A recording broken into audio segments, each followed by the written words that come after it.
Hey everyone, and welcome to another episode of Stitching Tales. I am Johanna Lundström, the author of the sewing book Sewing Jeans, Fit for Knits, Sewing Activewear, and Master the Cover Stitch Machine. And I also run a sewing pattern line under the brand name The Last Stitch.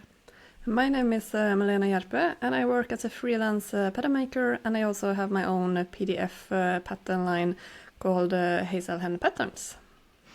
So today we're going to do a little bit of an update, because in this podcast we love to talk about sewing, but we also love to talk about the stuff that we do behind the scenes, including business stuff and some personal stuff. And we have actually been, you haven't noticed that, dear listeners, because we have pre-recorded episodes, but we have had a bit of a hiatus from the recording, because I've been on a holiday and Malena has been super busy, right Malena? So what's been going on since we last spoke?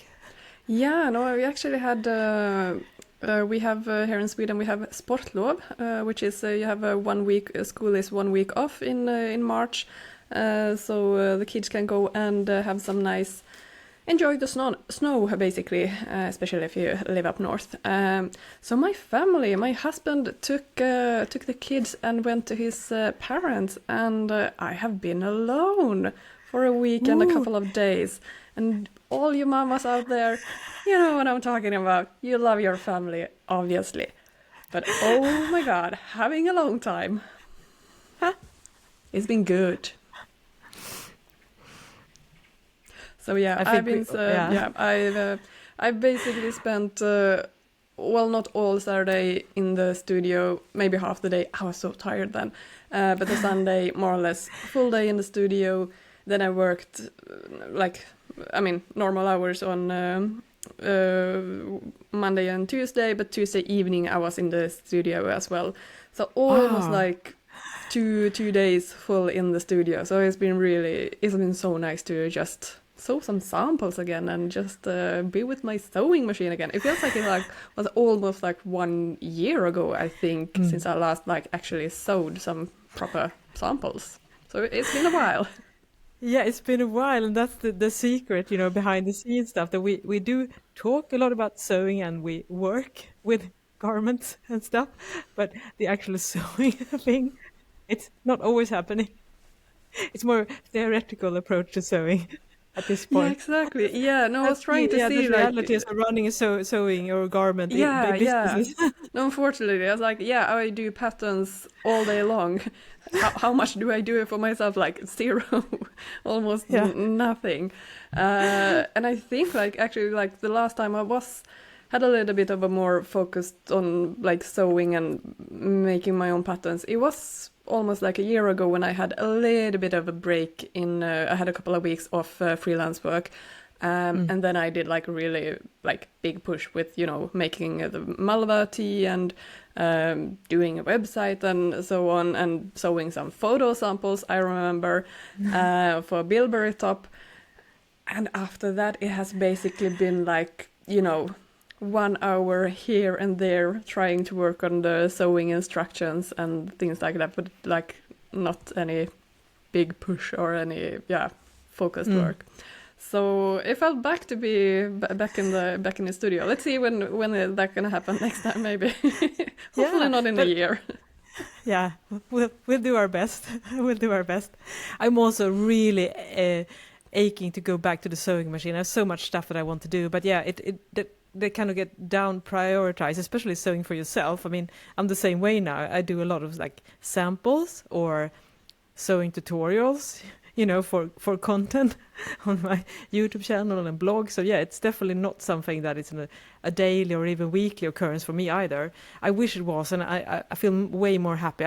The way you describe it, when you have this uninterrupted time and you can just focus and get into that flow. And I feel also that once sewing gets so much better when you get into that flow and you do repeat stuff and everything like that, and you're just it's not hard to sew, it's pretty nice, right? And then you have I'm laughing because the first thing I did, on Saturday I was just cutting out things, and then on Sunday I was gonna start to sew Bilberry top, And I mean, I have done, not the instructions are not done, but I was like, but this is a perfect time to also like check that is every step correct? Is there any missing? Is there something wrong? The first thing that I saw, or like looked at my instruction, I was like, what did I think here? Okay, that's weird. No, it's supposed to be like this. And, you know, I started to sew with the overlocker and cut it out like, I mean, I sewed like 2 centimeters or something, and I was like, no, I was right. What was I thinking? No, wait a minute. First seam, and I have to take out the seam ripper. Wait a minute, like, don't question your own instructions because they were right from the beginning. And you know, when you start to like, no, wait, overthink. You start overthink. Exactly. Yeah, I know exactly what you mean. I mean, I find a few things stuff that I need to correct still, but yeah, no, it was like so like. How long have I been away from a sewing machine? It's like the first seam that I sew that I have to rip out again. Yeah, I'm the same way. It's so weird how the brain works. I mean, we're both experienced sewers and we've done this for, you know, most of our lives, and still, you know, I still blank out on the most obvious stuff, especially, you know, when I'm kind of rusty and haven't been sewing for a while. I've been the same way with my own sewing instructions as well. I'm like, no, you're not supposed to. Wait a minute, and I'm like, yeah, but you're supposed to do exactly what I wrote in the instructions. Yeah, that's the dangerous thing about rereading and rereading again, and the 5th time you read it was like, no, but this is not how it's supposed to be, and then you start to change it, and it's like, then you continue on reading what you have actually written, and it's like, oh yeah, no, it was right from the beginning, like, don't overdo it now. So it's a little bit dangerous working on the same thing for too long. It is, and I was during recently I updated the sewing jeans book because it had I've done a second printing of it now, and so it was the same thing, and I started to question like when I was overviewing them, because I also used that as like a base for the jeans sewing course that I just released, and I was like, no, but it should be flipped, and I'm like, then I went back and like, no, it was correct from the start. I mean, why did I start to change it? I'm like, yeah, because you already are 3 steps ahead in your brain with what you need to do, and then it's like, oh no, but I thought of it correctly the first time I did it, so no, it's I hear you, it's it's so easily done. Yeah, so I'm really curious now, because you mentioned the Bilberry top in passing here. So is that what you're doing samples for now? Or so I did 2 Bilberry tops, one the B cup version and one D cup version for photo samples. And I also took pictures of every single step so I can do a blog post, so I can have a sew along. And then I have a third one cut it out. I didn't get time to sew that one, so that is still on my to-do list. And then I actually also sewed a Nipita dress. I haven't... I realized that when I saw like the Nipita dress that I have in Tauco magazine, that the designers are posting like their own samples that they are wearing. And I was like, I haven't made an actual sample for myself for that pattern. I only make like, you know, mock-ups or like prototypes in not so nice fabric and stuff. So I mean, I obviously have tried it, but not like a full sample that I can wear outside in public. So yeah, I have bought some denims, and I actually sewed a denim dress, a Nipita dress for myself. So yeah, super happy about that.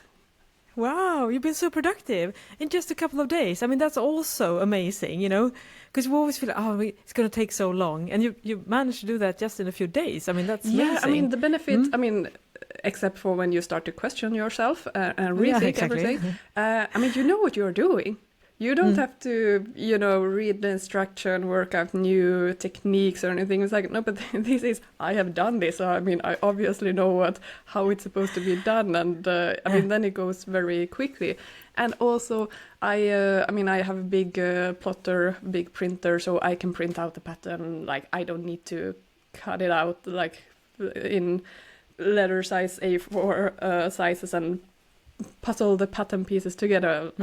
So that is a very quick process for me. So yeah, I mean, then you are pretty quick when you're actually can go straight to the sewing almost. So yeah, and on a Tuesday evening, I actually did the curtains for my home office here. I'm still looking. I'm sitting right next to a window. I have a bed sheet just hang over the curtain rail at the top. Rod, yeah. Because otherwise the sun would be like so strong. So now I actually have sewn curtains, and fingers crossed I will actually put them up today. You know, when those kind of things, like, yeah, they could be on there for, like, you know, waiting 2 weeks until you actually get to do it. But I'm like, okay, no, it needs to be done today, otherwise it's gonna be take forever. So curtains as well, but that's like nice. So because it was in 100% linen fabric, like amazing to press linen, and it's lovely. But oh my god, it's boring. Oh, it's so boring. Yeah. And it's meter after meter after meter after meter. I agree with you.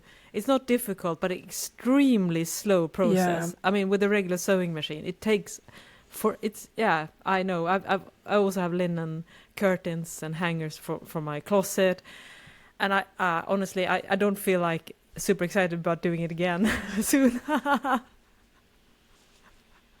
Yeah, no, it's just... But it's so nice to have. It's so nice to have. And it's the kind of stuff that we can do easily. I mean, obviously, it's a good thing that we have the skill and the equipment to do it. But yeah, not the most fun. But I'm very excited to hear now, because you've done a lot of like check boxes now for projects. Because loyal listeners have also heard about Malena's curtain process. Yeah, I think I posted some pictures of my situation.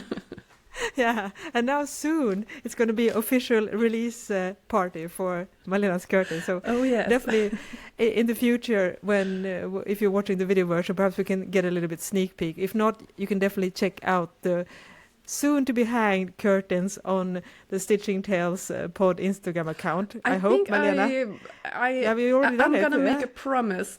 When this is released, I will post before and after pictures, and now when I'm said it out loud to you all, I need to do it.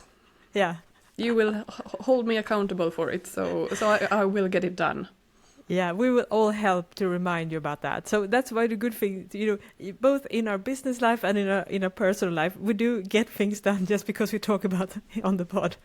Exactly. So that's a great way. That's a great productivity hack. Start a pod and say out things loud. Yes. No, it's amazing what a little bit of a outside push. I mean, it's not that anyone is holding us accountable for it, but just, you know, for yourself, when you say it and having deadlines, something I mean, everyone works in different ways, but having a deadline, then I get things done. If not, we'll see when it happens. Oh, but I'm so excited to hear. That means that you have taken some important step towards the release of your next sewing pattern as well, then? Yeah, it starts to actually feel a little bit closer. I mean, don't hold your breath, but like sometimes soon. Sometimes, yeah. Because you did make a bold promise that you plan to release it in 2025, and what's the prognosis? Have to. Like, I'm at this stage, I have to. Otherwise, it's just gonna be not gonna happen. Like I still like it. I like the design, but you know, I'm getting like sick and tired of it. Like, I'm at that stage now, so it needs to get out. Yeah, it needs to get out now. So fingers crossed, sooner rather than later. Yeah, it's been we talked about, I think it's been a 3-year-long journey, almost 2.5 years. Yeah. It's ridiculous. And then I see people on Instagram releasing patterns. I was like, but you said you were going to start working with this pattern a couple of months ago. How is that physically possible to release patterns so quickly? But I wonder too, or maybe they don't do it like us and talk about it from the day one. Or I mean, we like to talk about stuff we have. It's just basically a thought, right? I guess other people, they work in secret, and then they say, now I began doing a pattern. That's not how we work. It's like, and I mean, in my defense, I do work 100% with freelance work. So I mean, I obviously I do other things on during the day. I'm not just sitting around and thinking about that I should be working on. I actually do other stuff. So I mean, it obviously depends how much time you put into it and how much focus time and when and where and how. Yeah. But yeah, I don't. It's so easily to burn out yourself, so that's what I'm like trying to keep, like a healthy level of amount of work that I do. I can do these kind of things when the family is away, but when they are home, I mean, it's not fair to them either that I'm away a whole day to just sew samples. So I try to do it in a work-life balance, whatever that is. Yeah, whatever that is. Is it even real? Yeah, is it? But speaking of work-life balance, you have had a little bit of a nice balance away from work. Tell us all about it. Yes. So the reason why we pre-recorded the latest episode, I think, or was it the one before, is that I actually left cold, grey, windy, rainy Sweden for greener pastures, which in this case was that I went to Portugal, to Lisbon, to be precise. And it's kind of connected to this pod because a friend of the podcast, my studio mate Oscar, who also took the cover picture for our latest book, Fit for Knits, he and his partner and their small kid has been spending a month in Lisbon because they're doing the switch of parental leave. So in Sweden, we have a very generous parental leave. I know that in many countries, maybe you have like 3 or 4 months off. But here in Sweden, you can kind of stretch the days out and get some kind of pay for 1.5 years almost. And you're also able to overlap a little bit. If you have 2 parents, you're able to actually spend a little bit of time, a few weeks together, and both being able to get some money for it. So that's what they've been doing. And so he very spontaneously asked me not many weeks ago, when he was still in Sweden, and said, "Oh, we're going to go to Lisbon. Do you want to hang out? Do you want to go?" And then I was like, and I thought about it for a couple of days, and I thought, why not? I mean, that's like a once in a lifetime thing to happen, and also it would seem to be an easy setup because they were renting an apartment from Airbnb apartment. And they were also able to get another apartment in the same building. That's nice. And that we could also share with another person that was also visiting. So it was just the only thing I had to do was buy a plane ticket, which I am capable of doing at 52 years of age. And even better than I asked my friend Linda, who also know Oscar and Annika a little bit, if she wanted to join, and she was like, yeah, she looked for tickets, and they were super cheap from where she lives. So we just on a whim went there on a Monday, and we came back on Thursday, and we had an amazing time. Now, I've actually been to Lisbon, this is the 3rd time, and I think I even blogged about it back in the days when I was last there in 2012. So I'm definitely going to post some pictures on our Instagram account so you can see. It's a beautiful, beautiful city if you haven't been there. It's probably one of the most beautiful European larger cities, I would say, because it's pretty much intact. Not many buildings are built in the last 100 years, so it's a very ancient city, and that definitely adds to the character, and the old trams, and the beautiful tiles that they use for the walls, the outer walls, or the facade. You know what I mean, the outer exterior on a lot of buildings. Yeah. So we had a wonderful time. It's also so nice to spend it with friends like that, and because they had also been there for 3 weeks when we went there, they already know the best places to eat, the best places to eat the wonderful pastries that they have in Portugal, the best places for drinks. So we just had an amazing, amazing time, and it was 17 degrees in the shadow, where there was sun, and it was green, the grass was green, and I'm like, how can grass be green in February in Europe? I'm like blown away. It was mind-boggling of it all. So I think we got a little bit of sun, and we were able to take our cardigans off and get some sun on our arms. Nice. It's like, because in Sweden, in the winter, the only time we see sun is when it's really cold, right, Malena? It's like when it's like maybe, below 0, I mean, maybe -5 or 10 or 15. So sun comes with a price, basically, in Sweden. It's going to be really, really cold. but that wasn't the case in Lisbon. And I also went to one fabric shop. I didn't buy anything, but we actually lived in the old fabric district, which is beautiful. And it was so fun. I wish I took a picture of it. I'm going to see if I can find something. The apartments were decorated with sewing themes. So what they had done was that they had framed all Burda pattern sheets. Oh, really? Yeah, and all Burda pattern magazine covers. So I felt right at home when was this just by accident, or was it like No, by it's like they have chosen this for you? Yeah, no, it was because they wanted to honor the garment area. So, but it was so funny because Oscar and Annika, but look what they like. They was for me, but it wasn't. But it's like it also, says Johanna here on the Airbnb ad. Like this is this is meant for you. Special. I felt very, very seen. Oh, that's amazing. Yeah, it was so amazing. I'm gonna see if Oscar and Annika took some picture. Of course, I forgot, but I'm gonna locate it because it's so nice to see. So I felt right at home, and I think also the apartment had names such as cotton and things like that.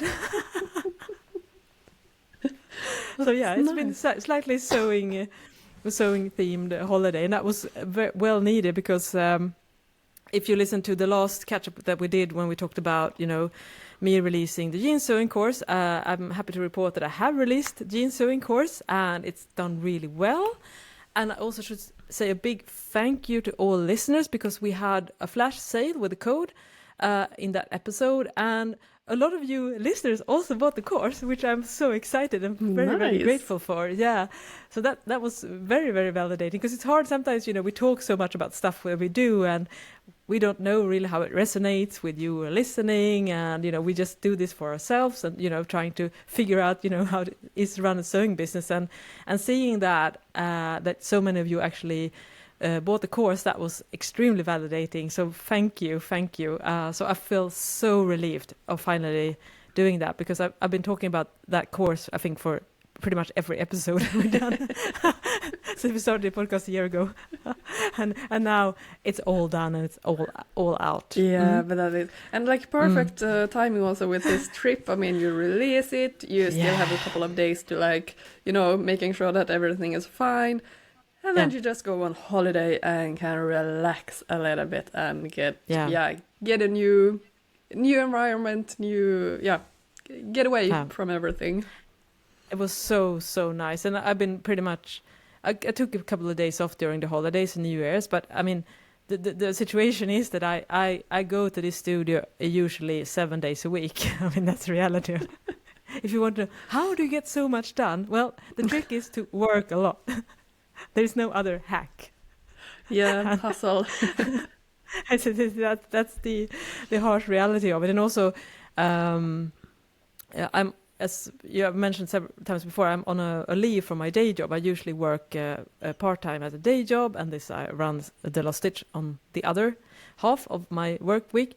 But I'm going back now to my day job in 4 weeks. So it was really nice also to feel like I finished that project and also have begun to work a little bit on our next project, Malena. Yes. Yeah, you sent me samples. You sent me a couple of pages from a new book. Looked amazing. I loved it. It's going to be so nice. Yeah, I feel so thrilled about that, and I felt really, really happy about the design too. And we have mentioned this in a previous episode, but we are doing a new sewing book, and this we're going to do a little bit different because we're actually going to do a sewing book with paper patterns included, which is the first for me. So we've been doing a lot of research about that, behind the scenes, trying to figure that bit out, and we settle on all the patterns and everything like that. So I don't remember the episode by name now, but if you want to know more about that project, you should go back and listen to that episode. I'm going to try to figure it out. I probably. Yes, episode 27, if you want to know more about that project. And we have slowly but surely, we're going to do another book. Yeah, and I feel so good about this book. Yeah, it's going to be a perfect combination of sewing techniques for, it's going to be about t-shirts. Sewing t-shirts. Yeah, all the different necklines you can make. And then also finally like be able to also provide patterns, physical patterns, because I mean we have done PDF patterns before, but not actual physical patterns. So that I'm looking really forward to. Yeah, it's really, I love this kind of, because you have to do, I mean, because we talked when we had the book meeting and showed, you know, all the research that goes into it. I mean, there are, the good thing when you do a project like this, there has been many people who have done similar things in the past. I mean, releasing sewing pattern books. So just like figuring out what's the right format for the paper and how much can you fit in on each sheet. And so there's a lot of those kind of decisions that we're going to try to figure out now to make it the best product possibly. So there's a lot of like new things for us to like figure out, and also, you know, the style of everything, and yeah. So what I've done now is I've done the design dummy basically for the visuals of the book and typography and everything like that. So I had like, I just did it like in a day because I felt so inspired. So I really like it myself too. We're going to show some sneak peeks later on when we are kind of finished, you know, started getting going. We're definitely going to share more with you in the future. Yeah, that's it's going to be nice. But before you continue on with your next project, how are you planning to continue promoting your jeans course? I know you don't like this question, but I mean, you can't continue on just the next project before you have promoted your current one properly. Very, very good. That's my Achilles heel, or I like to, I'm very good at starting and finishing projects, I should say. Big projects, that's my superpower. I'm very good at both starting and finishing massive projects. However, I am really, really bad with marketing. And obviously, as the more products that I release, the more products it slips between my fingers because there's so many other things going on. So yeah, I am definitely started to work on that. So my first step now is just to make sure that everyone that visits my site, that jumps on my email list, that watches my YouTube videos about sewing jeans, they will all be aware of this course, and they're going to be reminded of the course, and I'm going to talk about the benefits of this course. And I need to be, because I think one of the tricky part, that goes of course for social media and everything like that as well. So one of the challenges I think for us as business owners is that we feel like, yeah, hello, our product is out, hope you like it, bye bye. And one continue on working on the next thing. Next one, exactly, because we are always, you know, planning ahead 2 and 3 and 4 and 5 different steps. So basically now I am not, of course the book, but I'm going to be so disciplined now, because everything, my main focus this entire year actually is to do promotional work rather than, you know, looking into. So I have lots and lots of stuff planned ahead. I just need to find the time, but I feel I have clarity that I need to focus on this, but it's uncomfortable because what I want to do today, for instance, is to work on the book design, but I can't do that because that's not how you run a business. Because you have to go on. Because there is a saying, like Malena, that when it comes to marketing, it's when you start to feel like you're uncomfortable and you feel like you're repeating too much. That's where you start to get the right amount of marketing. So that's what I'm gonna really try to now. And as we talked about off mic as well, I have lots of issues about reaching out to other in the business and influencers. I have a problem pitching myself. I have so many mental blockages. I mean, regarding marketing that I definitely need to work on. If I'm going to make this like a full-time business, I can't keep doing what I've been doing. I mean, which is really be bad at marketing, honestly. I mean, but the thing is, you have been really good at it, because before, I mean, on your blog, you have done interviews with a lot of, people in the industry, me included, and other designers as well. And haven't you had, or on your YouTube channel, haven't you had interviews with other people as well? Yeah. So you have done it. I've done live streams with other people and everything. Yeah. So do it again. Yeah, I know. Invite people, jeans people, people who have jeans patterns, and talk about sewing jeans.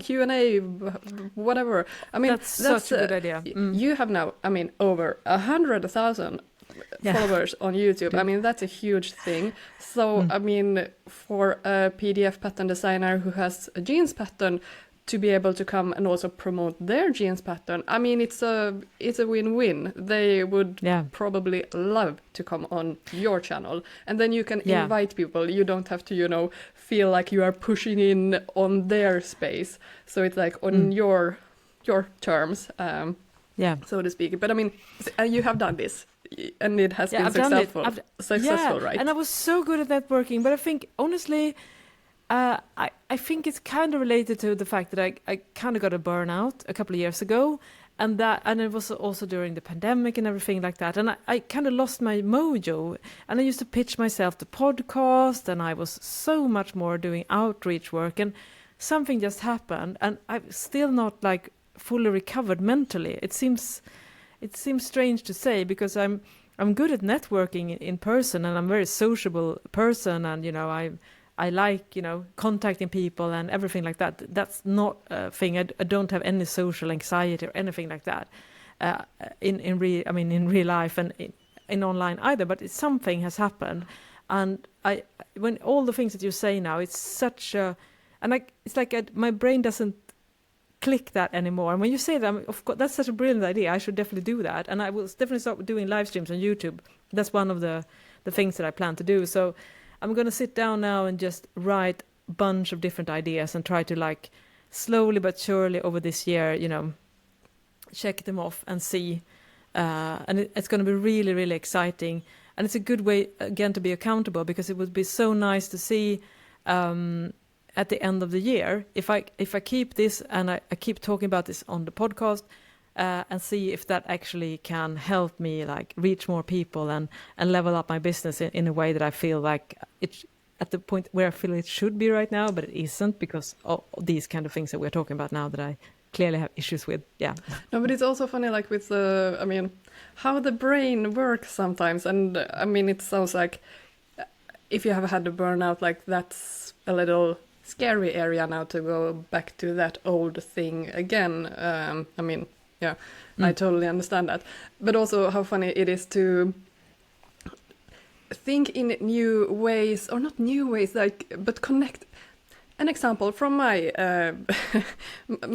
just a couple of weeks ago, when I was in Tauko, I did a lot of. I mean, it was amazing that then I had a lot of pictures to post on Instagram, which was like fantastic. I could repost, and they had took amazing pictures that I could also use.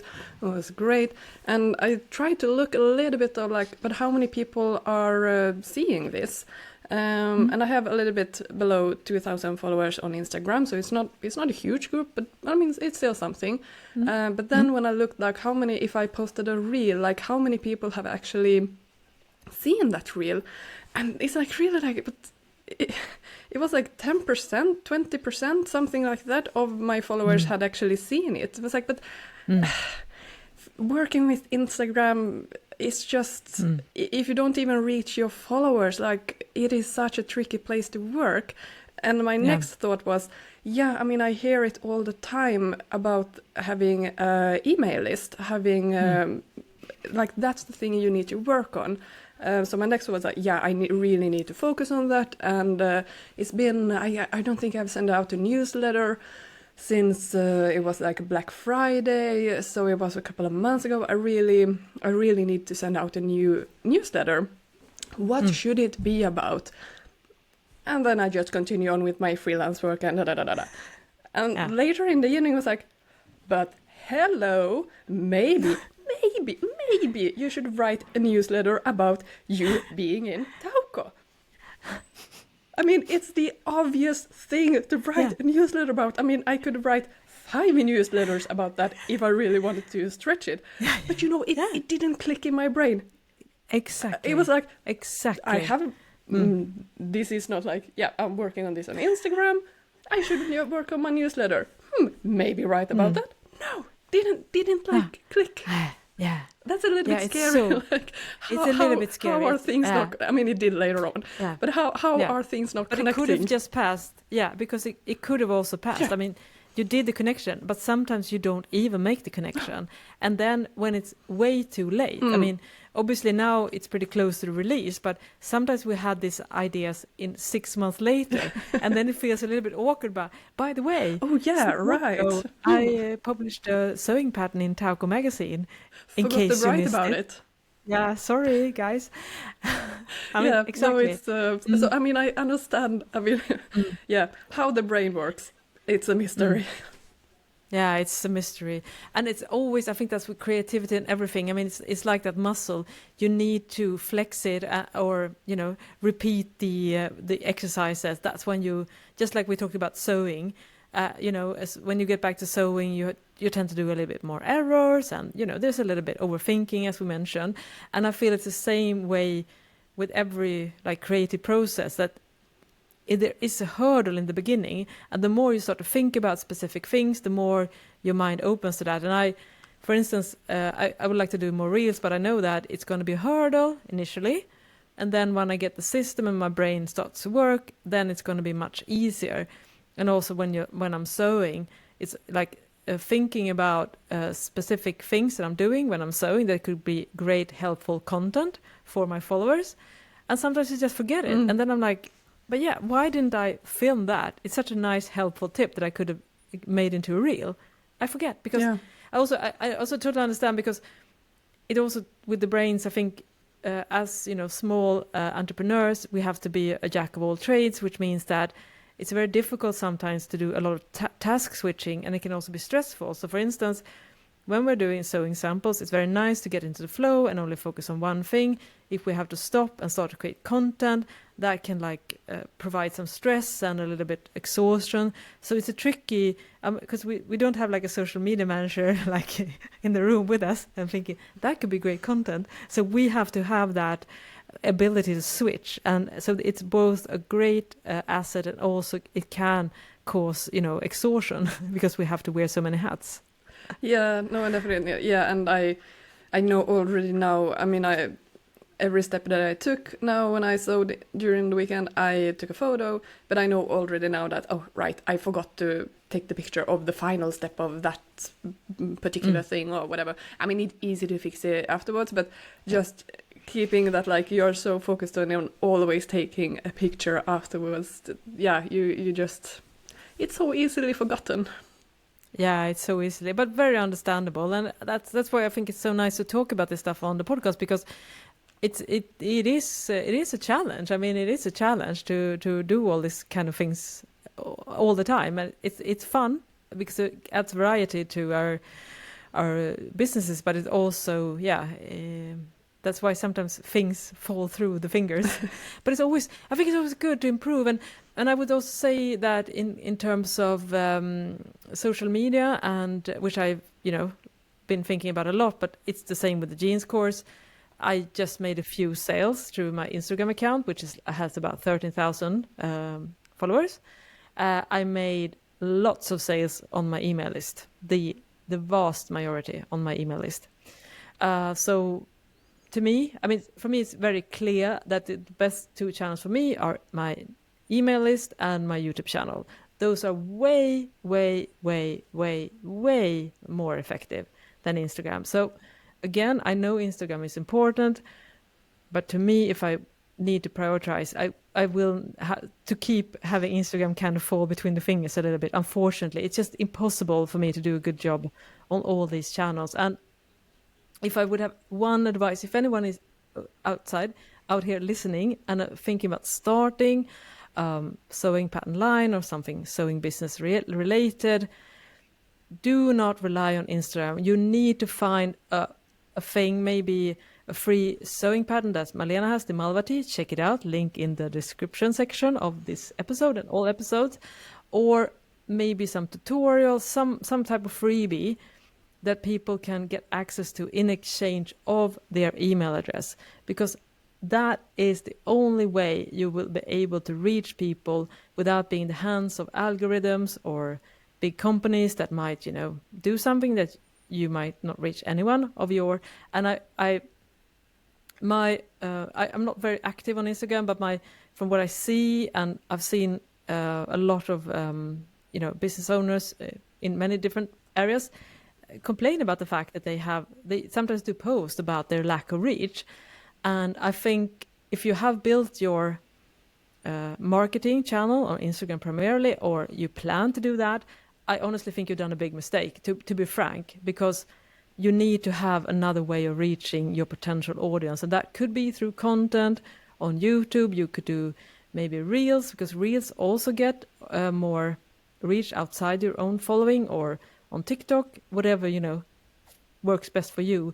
But do not expect to release a pattern and post some pictures on stories and your feed and expect to like quit your day job, because it ain't gonna happen. Unfortunately, I'm just telling the truth. And no, I mean, keep it real on this pod, just looking at my statistics. I saw that the post that I made, for example, about the Black Friday sale.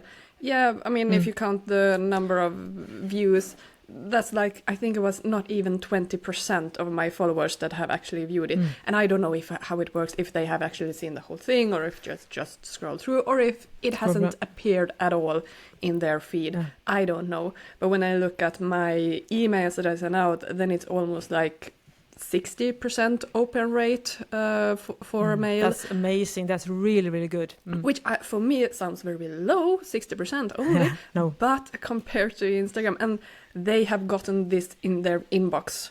It's there. If they have opened it or not, or if they want to read it later, I don't know. But they got it. I don't even know if a follower will see it in their feed on Instagram. So I could not agree more. Like, focus on building a email list. Instagram is great to maybe reach new followers with reels and brand stuff. building, and visual exactly. brand building, be social with other people. But business, then it's a mail list. 100% agree. Yeah, and that's I think it's taken a lot of time, and I think we're going to see more and more people pivoting from Instagram as their main marketing channel, and try to figure out other ways of attracting audience, and also building new audience, because that's the way you can do that. If you have some type of offering, of course you still need to market that. But as you, Malena, noticed when you dropped your Malva t-shirt, that was about a year ago, right? Yeah, more or less exactly a year ago. You get an amazing amount of subscribers. I mean, mind-blowing. It's also a great thing to be able to offer someone like a free taste sample or something, like, hey, join my mail list. You will get the pattern for free. So, I mean, it's great also. Then you get something, you get to show something, like you get to showcase your what you all are about. Without people actually having to buy anything. And otherwise it's going to be, I mean, just subscribe to my newsletter. What are they getting then? Like, if you have a great newsletter, then that obviously is value, if you have a lot of information or whatever on it. But for me, it has been like so helpful to actually have something to promote that you get if you subscribe. And speaking of that, in March, I want to plug for Instagram challenge. So Frugal. This was really lucky timing. A year ago, it was also this challenge. And then when I released my Malva tea, because I mean that's free, and the challenge is basically use a free pattern, use fabric from your stash, post it, tag the. Now I don't know their names by heart. It's two women that are arranging this challenge. But if you... We're going to link to it in the notes of the episode. Definitely. So it's, I mean, it was a great timing to release a free pattern when this challenge was actually being held. So that I got, I think, a little bit of an extra push for the Malva team. Yeah. But yeah, this is a great challenge. It's... doesn't cost anything, and using fabric from your stash, I think we all have them. It's a great opportunity to actually use them. That would be really weird if someone said, I don't have a stash, I only buy fabric for each project? We're really curious. We're going to do a poll on that one. Yeah. Oh, for this episode. If you have Spotify, we sometimes add polls to this episode, and we can do it on Instagram as well. Yeah. That would be so fun to see if anyone says, yes, I only buy fabric for a specific project. Yeah, I don't have a stash. I don't have a stash. I mean, there might be, but there... I'm sure there are some people that have kind of that impulse control. Hats off to you. Can't relate. Oh no, can't relate at all. We'd love to hear from you. I mean, fabric shopping is half the fun about sewing. Yeah, and it's a little bit dangerous. Now, for this weekend when I have been sewing, you know, when it's like, when you have small kids and it's like, I don't want to, like, what's the expression? I don't want to say hi before we actually get there. Jump the gun. Yeah. I'm gonna be happy when I wave them off when they are driving. That's when I'm gonna like, yes, this is gonna happen. So I didn't dare to actually like believe that I was gonna have a weekend, but I did some fabric shopping. I couldn't. I mean, if it would happen that I will be alone, if jinx, knock on wood, I'm gonna buy some fabrics just in case, you know. And it's dangerous when you go to these fabric pages. There are just so many nice things. So many gorgeous things. I mean, the online fabric shops, of today, it's like, it's a dangerous territory if you're like a fabric and fiber junkie. Yeah. I mean, oh, wow. Yeah, I totally agree. It's like it's hard. And also, I don't know about you, when I try to be mindful about my shopping, but sometimes it's like when I start leaving the tap open, it's like a floodgate. I know. Yes. Yeah. It's like that first hit is then you're like, and then when you've done that first purchase, you're like, bam, bam, and you're like, it's so interesting how the brain works when it comes to shopping, and I'm sure that's how you create like a demand for something or a crave for something. But it's so fascinating. I'm like, what? I was just going to buy that knit for a sample, and then I'm like 4 other fabrics in because I'm like, what happened? I had no idea I needed these. Apparently I didn't, but now I do. Yeah, and I don't want to trigger anything with you now, but they have on Olssons Tyger, I mean a Swedish shop, they have Italian denim right now. Just mentioning. No. Yeah, so it's because I don't have any denim in my stash. No. Oh, not the right denim. I don't have the right Italian denim, I feel. No. Yeah, it's very much missing. Even though I have a big plastic jar of different denim fabrics, I still feel like, it's lacking in some areas. I still have denim from my school project, my final thesis that I did. How many years ago was it? 16 years ago. I still have some of that leftover fabric in my stash. I'm not gonna use them because it's also very rigid, like no stretch at all in it. I could maybe do some home interior things. I think I will. Sew a bag or something like donate that. This to me and a friend. I mean, since I had the weekend, a friend of mine came over and we did some sewing together, and we were talking about having a sewing day in the future where we, invite other people as well. Syalon. What do you call that in English? Like sewing. Yeah, like a sewing meetup. Yeah, sewing meetup or something. Yeah. And when you bring your sewing machines and join together and you sit in like a hall and sew together. Yeah, and during those, it's always nice to have like a table with Swift shop, whatever. Like if you don't have fabric, you don't need to put it there. Somebody else might find it useful. I'm thinking like that's where my 16-year-old denim is gonna go. That's clever. Because it's still a really nice fabric. I mean, it's such a high quality on it, but it's just that I'm never gonna use it. But so this challenge is great. Clean out your stash a little bit. Use fabric that you already got. We know you have them. Yeah, for sure. And also, shameless plug, check out Malena's free t-shirt pattern, the Malva tee, if you haven't already. Yeah, it's perfect. You don't use so much fabric of it, so it's like a perfect, if you just have a little bit left over from your jersey fabric that you used for something else. So it's a great, not scrap busting project, but for that a little bit over 1 meter yard fabric left over. It's a great project for we that. all have those. We all have those. Yeah. Yeah, it's like annoying. It's like big enough so you need to save it, but it's not big enough to actually do some more elaborate project or anything. It's I have lots of those leftovers pieces. Yeah, and speaking of, before we end, I'm going to also share like an anecdote behind the scenes of running business, because as I mentioned about speaking about sewing jeans, I did a reprint. So the book was published in 2000 and I printed about 9,000 copies and they're almost sold out now, which has been amazing. Thank you everyone that has bought it. So I ordered a batch of 2,000 new books a couple of weeks ago, and I also actually added a page there where I show the course. So if you get the new book, you will also... Oh, nice. There's a promo for the course. And I updated some things and, clarified a few things. Anyways, so my distributor is in the UK, and those are the ones that makes it possible that people for instance, in North America, can buy the book. It's incredibly complicated to get distribution. I mean, we live in a very small corner of the world. We don't have a lot of local buyers.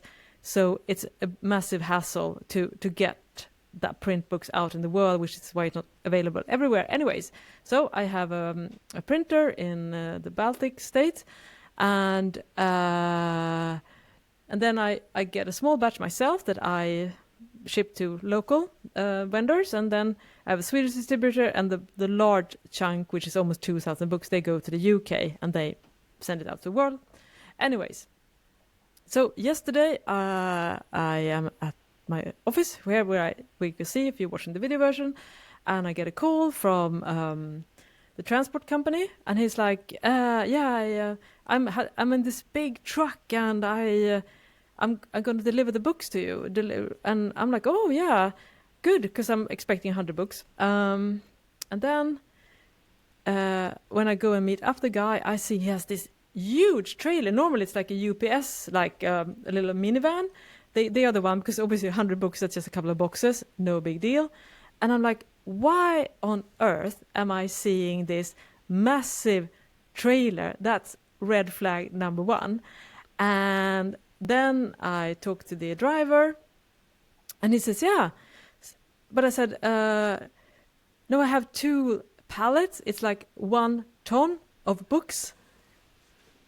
Oh no. And then he opens the doors, and I see these massive pallets of almost 2,000 books that were supposed to be sent to the UK. Oh no. And now they're here in Sweden, and my next thought is, so those 100 books, they're on the way to the UK, the ones that I was supposed to have. No. And I'm like, totally panic. And I mean, obviously I'm prone to stress, but that was like a massive, and I have no idea what's the next move, because the guy is like, what am I going to do with the books? And I'm like, I have no idea. I can't take them. I mean, I'm just in a small office and I don't have a distribution system for 2,000 books. So I look at my phone and I find the phone number to the contact person at the printer, and he's like, oh, okay, so the distribution, the one that's the transport service must have done a mix-up, basically, because all these parcels are addressed to me here in Sweden, not the UK. And the funny thing is that the day before, they emailed us and asked for the kind of number that they need for export into the UK. So I thought it was always good, but so he took the drivers. So basically, the drivers had to return it to the ship. I guess it was transported by boat. I mean, it's a nightmare. I mean, oh my God.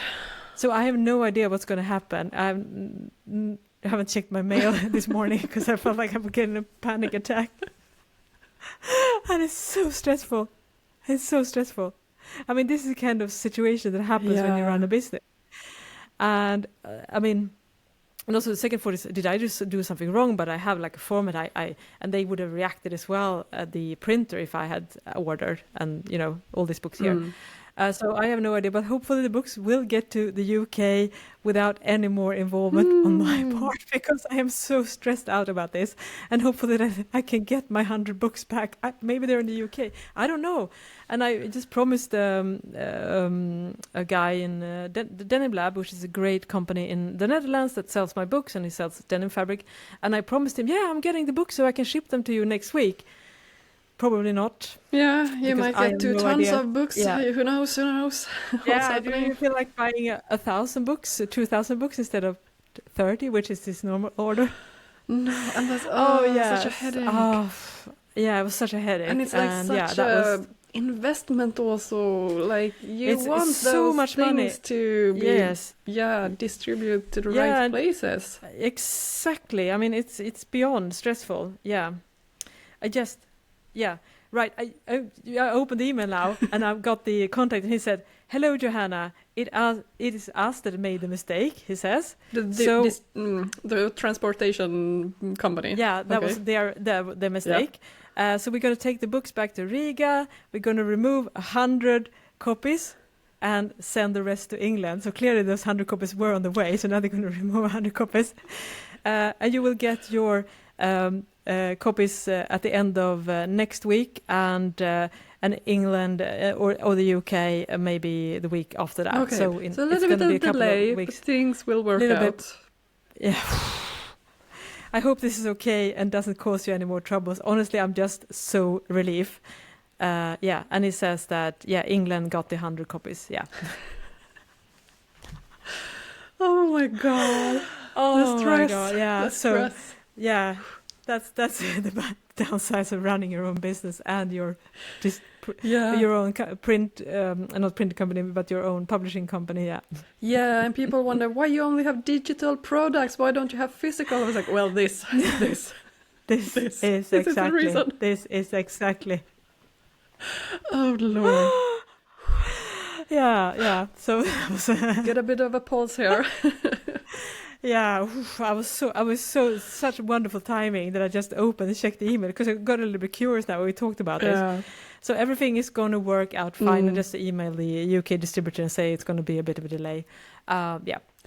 Good. So these are the things that can happen when you run your own business. Yeah. But then soon you will have new denim jeans books available. Yep. Nice. Exactly. So, yeah. That was So I think, should we finish off there, Malena, or do we have any more things? Yeah, it feels like we dodge a bullet there. Yeah. I can feel your... Where do we go from here? Have no idea. Yeah. Let's take a breather, and everything will work out fine. In the end, that's where you have to that's where you have to like manage your stress levels. You need to find like systems to deep breathing, meditation, whatever works for you. Talking about in a podcast, having a therapy hour here. The realities of running your own business. Yeah. Yeah. But scary stuff. Nice that they are out. That's amazing. Wonderful. Fits so nice, and everything worked. It was really good to do an update of the book and refresh, and feels great. Yeah, and also perfect timing with your denim course now as well. Yeah, exactly. It was so good. I was able to add, the plug as well for the course, which is so great. So now that's also another way, of course, to reach a larger audience, that everyone that gets the book will also be aware of the course. Yeah, that's super. All right then. Well, thank you so much that you have followed us along during the ups and downs of this week. But we have some really exciting things to look forward for. High downs, exactly. All over the place, as always. Anyways, thank you so much for listening. I am Johanna Lundström. And I am Malena Hjerpe. Bye. Bye-bye.